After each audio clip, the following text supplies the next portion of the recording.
Hello friend, good morning. अगर आप UPSI 9534 की तैयारी कर रहे हैं तो ये वीडियो आपके लिए। और ये हिंदी का जो पोर्शन है उसको हम कवर करेंगे आज। तो Hindi friend daily 1 chapter cover करेंगे और एक दिन चैप्टर कवर करेंगे और उसके अगले दिन उसका ऑब्जेक्टिव टाइप पढ़ाएंगे। तो आज हमारा पहला चैप्टर है हिंदी वर्णमाला। तो हिंदी वर्णमाला क्या होता है उसको हम देखते हैं। तो हिंदी जो वर्णमाला होता है, वर्डों के व्यवस्थित समूह को वर्णमाला कहते हैं। तो एग्जाम में ऐसे पूछा जाता है कि वर्णमाला किसे कहते हैं, उसमें 4 ऑप्शन दिया रहता है। तो आपको बस इस पर टिक मारना है कि वर्डों के व्यवस्थित समूह को वर्णमाला कहते हैं। ठीक, अब आगे देखते हैं। तो फ्रेंड जो वर्णमाला होता है इस स्वर और व्यंजन से मिल के टोटल बना रहता है। टोटल 52 वर्ड होते हैं। तो इसमें देखते हैं 52 वर्ड में से क्या क्या होता है। तो यहाँ पे देखिए 4 पार्टों में डिवाइड, बल्कि 5 पार्टों में डिवाइड कर दिया गया है। पहला है हमारा मूल स्वर। मूल स्वर होते हैं हमारा 11 होते हैं।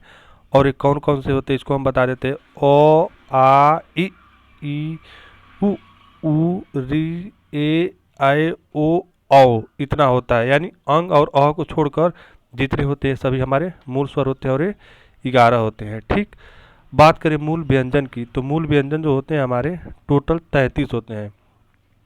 तो इसमें से कौन कौन होते हैं आपको हम बता देते हैं। क, ख, ग, घ, अंग, च, छ, ज, झ, ञ, ट, ठ, ड, ढ, अण। तो फ्रेंड हमारा उसके आगे देखते हैं त, थ, द, ध, न, प, फ, ब, भ, म, य, र, ल, व, और बड़ा स, खटखोटनी वाला स, छोटा स और ह।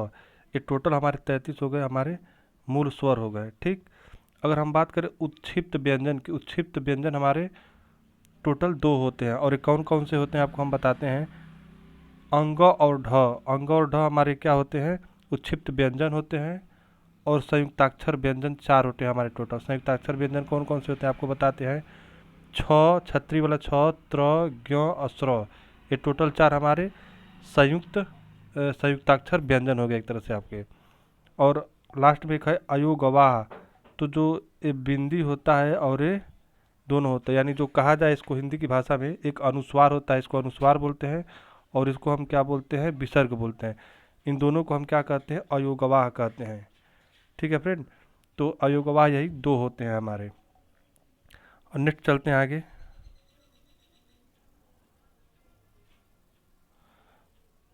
अब फ्रेंड हम पढ़ते हैं पहले स्वर के बारे में। स्वर किसे कहते हैं, तो स्वर संरचना। तो स्वर वे ध्वनियाँ हैं जिनका उच्चारण बिना किसी अन्य ध्वनि की सहायता के होता है। ठीक है फ्रेंड, तो स्वर जो होता है बिना किसी अन्य ध्वनि की सहायता से होता है। और ये टोटल हमारे 3 होते हैं। कौन कौन से होते हैं, एक ह्रस्व स्वर होता है, एक दीर्घ स्वर होता है, एक संयुक्त स्वर होता है। तो इन तीनों के बारे में हम आपको बताते हैं। तो ह्रस्व स्वर जो होता है इन्हें मूल स्वर भी कहते हैं और ये 4 होते हैं। तो जो स्वर संरचना होता है, स्वर के 3 भेद होते हैं, जिसमें पहला होता है ह्रस्व स्वर। ये हमारे टोटल 4 होते हैं। 4 कौन कौन से, अ, ई, उ, री, ये छोटा छोटा वाले हैं। ठीक है, और बात करें जहाँ दीर्घ की, तो फ्रेंड जो दीर्घ स्वर होता है हमारा, ये जो मूल स्वरों के संयोग से बनता है। ठीक है, और 2 समान मूल स्वरों के संयोग से बनता है। ठीक है ना, जैसे आ बन रहा है तो ओ और ओ मिलके। तो आइए इसका एक टेबल ही आपको दिखा देते हैं। जैसे देखिए हमारा आ दीर्घ स्वर बना है, तो मूल स्वर हमारा जो है ओ से 2 और रहेगा तो आ मिलके बन जाएगा। छोटा ई 2 रहेगा तो बड़ा ई बन जाएगा। और छोटा ऊ रहेगा तो बड़ा ऊ बन जाएगा। तो फ्रेंड ये हमारा दीर्घ स्वर हो गया। ठीक है, तो एक हो गया हमारा ह्रस्व स्वर जो मूल स्वर भी जिसे कहते हैं, और ये 4 होते हैं। और एक हो गया हमारा दीर्घ स्वर जो मूल स्वरों के योग से बनता है। अब हम आगे देखते हैं संयुक्त स्वर। फ्रेंड संयुक्त स्वर जो होता है वो 2 असमान मूल स्वरों के योग से बनता है। ठीक है, इसमें जो मूल स्वर होते हैं वो समान नहीं होते बल्कि असमान होते हैं। तो देखा जाए तो ए बनने के लिए आपका ओ और छोटा ई चाहिए, तो ए बन जाएगा संयुक्त स्वर। और ओ और ए रहे तो ए बन जाएगा। ओ और ऊ रहे तो ओ बन जाएगा। ओ और ओ रहे तो औ बन जाएगा। तो फ्रेंड ये टोटल हमारे हो गए ये मूल स्वर। ठीक, सॉरी फ्रेंड ये संयुक्त स्वर। तो ये भी 4 होते हैं हमारे जो आपको दिखा दिए हैं अभी। अब टोटल जो स्वर होते हैं उसको देख लेते हैं कि कौन कौन से 11 होते हैं। अभी इसमें बताए भी हैं आप लोग को। तो मूल स्वर में आपको आ गया ओ ई उ री, और आपके दीर्घ स्वर में आ ई उ, और बात करें इसकी संयुक्त स्वर की तो ए आई ओ औ। ये टोटल हमारे संयुक्त स्वर हो गए। तो टोटल हमारे स्वरों की संख्या 11 हो गई। आगे देखते हैं क्या है। अब आगे फ्रेंड पूछता है कि जो स्वरों होता है, स्वरों का उच्चारण कहाँ से किया जाता है, मतलब किस स्वर को किसके प्रयोग से बोला जाता है।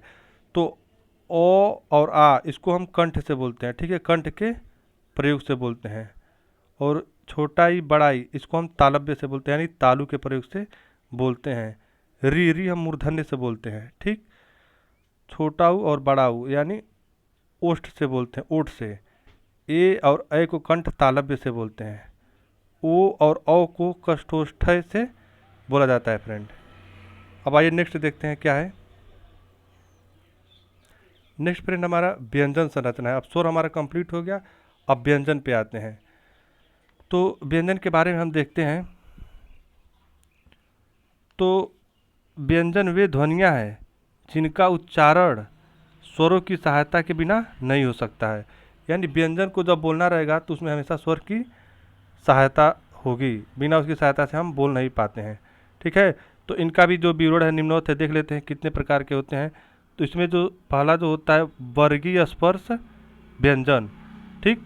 तो स्पर्श व्यंजन वे व्यंजन हैं जिनका उच्चारण कंठ, तालु, मूर्धा, दंत, ओष्ठ आदि स्थानों के प्रयोग से होता है, ठीक है फ्रेंड। तो देखते हैं कौन कौन से जो हैं हमारे वर्गीय स्पर्श व्यंजन में आते हैं, ठीक है।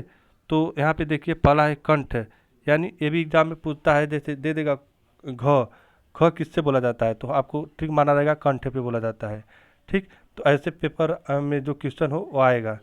तो देखते हैं, तो जो क वर्ग है हमारा क ख ग घ अंग, ये टोटल कंठ से बोला जाता है, और तालव्य से बोला जाता है च छ ज झ ञ। तो इसी तरह से एग्जाम में आ जाएगा कि झ किससे बोला जाता है, तो उसमें 4 ऑप्शन दे देगा, आपका दे देगा कंठ, तालव्य, मूर्धन्य, दंत। तो आपको तालव्य पे ट्रिक मारना रहेगा, ऐसे एग्जाम में क्वेश्चन आएगा। तो तालव्य तक हो गया फ्रेंड। अब आगे देखते हैं हम।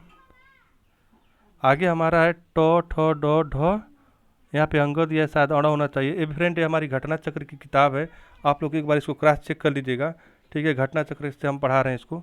तो ये हमारा मूर्धन्य से बोला जाएगा, और त थ द ध न ये हमारा दंत से बोला जाएगा, और प फ ब भ म ओष्ठ से बोला जाएगा। तो इस हमेशा एग्जाम में पूछता है कि कौन किससे बोला जाता है, तो इसको आपको याद करना पड़ेगा कि कौन किससे बोला जाता है। अब हम आगे देखते हैं अंतः अस्थ व्यंजन। तो अंतः अस्थ जो व्यंजन होते हैं 4 होते हैं, जिसको य र ल व कहते हैं, ठीक है। और एक तरह से देखा जाता है अंतः अस्थ जो व्यंजन होता है इस स्वर एवं व्यंजन के बीच का है, और इन्हें अर्ध स्वर भी कहा जाता है, ठीक है। आगे देखते हैं ऊष्म व्यंजन। तो ऊष्म व्यंजन वे हैं जिनका उच्चारण मुखांगों के घर्षण से उत्पन्न उष्मा से होता है, और ये 4 होते हैं। तो ये बड़ा स और खटखोर वाला स और छोटा सा और ह, ये 4 होते हैं आपके। अब आगे देखते हैं।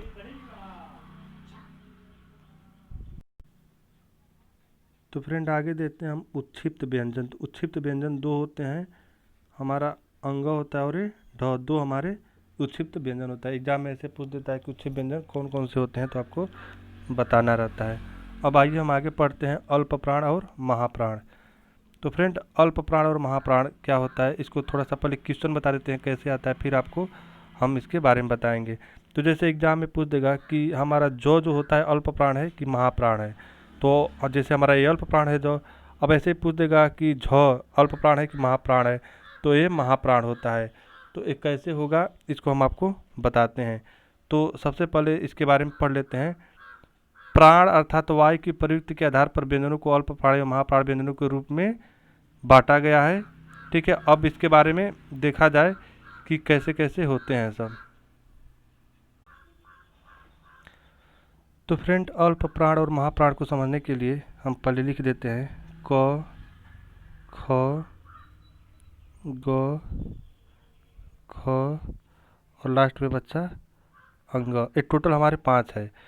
तो फ्रेंड जो प्रत्येक वर्ग का, जैसे प्रत्येक वर्ग का प्रथम, तृतीय एवं पंचम वर्ग अल्प प्राण एवं द्वितीय तथा चतुर्थ वर्ग महाप्राण होता है। तो देखिए पहला हो गया, ठीक, ये तीसरा हो गया और ये 5वां हो गया, ये हमारे क्या हो जाएंगे अल्प प्राण हो जाएंगे। बाकी जो बचेगा ख और घ ये हमारे क्या हो जाएंगे महाप्राण हो जाएंगे। ठीक है फ्रेंड, तो इस तरह से आप लोग आसानी से समझ सकते हैं। ठीक है, आगे भी बताते हैं आप लोगों को। तो एक चीज़ और देख लीजिए, इसके अतिरिक्त आपका अंतःस्थ व्यंजन य र ल व अल्प प्राण माने जाते हैं तथा उष्म व्यंजन स स स ह महाप्राण माने जाते हैं। ठीक, और ध्यान रहे कि सभी स्वर अल्प प्राण माने जाते हैं। तो एक लिस्ट हो गया, आपको बता दिए हैं ना कैसे कैसे देखना है। जैसे सभी जो प्रत्येक वर्ग का प्रथम तृतीय व पंचम वर्ग अल्प प्राण तथा द्वितीय व चतुर्थ वर्ग महाप्राण होता है। बताएं आपको कैसे करना है, क ख ग घ ऐसे लिख के और उसमें गिन लीजिए। क जैसे हमारा पहला हो गया, ख दूसरा हो गया, घ तीसरा, घ चौथा, अंग पांचवा हो गया। तो क ग अंग ये हमारा क्या हो गया, अल्प प्राण हो गया। ख और घ महाप्राण हो गया। ठीक, तो अब ऐसे देखिए यहाँ पे एक लिस्ट बन गया कि कौन अल्प प्राण होता है और कौन महाप्राण होता है। तो अल्प प्राण में आपका क च ट त प ग ज ड द ब और सभी स्वर जितने भी स्वर होते हैं ये अल्प प्राण में आते हैं। और अंतःस्थ व्यंजन य र ल व अंतःस्थ व्यंजन में आता है। और पंचमाक्षर जो अंग य अण न म ये सभी हमारे अल्प प्राण में आते हैं। और जहाँ तक महाप्राण की बात है तो ख छ ठ थ प घ ज ढ ध भ ये सभी हमारे महाप्राण में आते हैं। और उसमें व्यंजन जो होते हैं हमारे ये सभी हमारे क्या आते हैं, महाप्राण में आते हैं। तो अब आइए हम आगे देखते हैं सघोष और अघोष के बारे में कि अघोष और सघोष किसे कहा जाता है।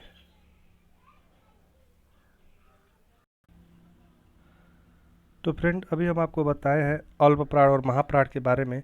तो इसमें सिर्फ क वर्ग के लिए नहीं, आपका क वर्ग, च वर्ग, ठीक, ट वर्ग, त वर्ग, प वर्ग सब पे लागू होता है। और सब में जो पहला, तीसरा और पांचवा होगा आपका अल्प प्राण होगा और बाकी जो बचेगा दूसरा और चौथा, ठीक है फ्रेंड, तो वो हमारा हो जाएगा महाप्राण। अब हम आके देखते हैं अघोष एवं सघोष वर्ण के बारे में। तो वर्गीय या स्पर्श व्यंजनों में प्रथम एवं द्वितीय व्यंजन अघोष एवं तृतीय चतुर्थ तथा पंचमाक्षर सघोष वर्ण होता है। ठीक है फ्रेंड, और इसके अतिरिक्त स एवं स को अघोष वर्ण एवं सभी स्वर अंतःस्थ य र ल व एवं ह को सघोष वर्ण माना जाता है। तो इसमें भी आप क वर्ग है तो क ख ग घ अंग लिख लीजिए। ठीक, तो इसमें जो फ्रेंड आपका होगा पहला और दूसरा एक क्या हो जाएगा, आपका अघोष हो जाएगा। और तीसरा, चौथा तथा पांचवा जो बचेगा हमारा सघोष हो जाएगा। तो देखते हैं इसमें कौन कौन से आते हैं। क च ट त प ख छ ठ थ फ स और सघोष में आपके आते हैं ग ज ड द ब घ झ ढ ध भ और सभी स्वर आते हैं। और य र ल व ह आते हैं। टोटल सघोष वर्ड हो गया। तो एग्जाम में आपके पूछेगा कि जैसे पूछ देगा ऐसे कि जो ब होता है आपका सघोष वर्ड है कि अघोष वर्ड है। तो ब आपका किस में है, सघोष में, तो सघोष वर्ड हो गया। पूछ देगा फ आपका अघोष है कि सघोष है, तो फ आपका किस में है, अघोष वर्ड में है। तो ये हमारा हो गया अघोष वर्ड। तो फ्रेंड आज का हमारा जो हिंदी वर्णमाला चैप्टर था ये हम लगभग टोटल कंप्लीट कर चुके हैं। ठीक है फ्रेंड, यूपीएसआई का, हाँ आगे कल आप लोगों को हम ऑब्जेक्टिव टाइप में 21 क्वेश्चन है उसको हम बताएंगे 21 क्वेश्चन को। उसके बाद आपको तत्सम तद्भव का पूरा हम चैप्टर कवर करेंगे आपको घटना चक्र वाली बुक से। ठीक, और अगर आप लोग को करंट अफेयर की तैयारी करना है फ्रेंड तो करंट अफेयर की तैयारी करने के लिए आपके ग्रुप में मैसेज शायद या लिंक भेजा जाता है। माइंड शार्प विथ इंजीनियर नाम से एक चैनल है, वो बहुत अच्छा बना रहे हैं डेली करंट अफेयर। तो आप लोग करंट अफेयर वहाँ से तैयार कर लीजिए। धन्यवाद फ्रेंड।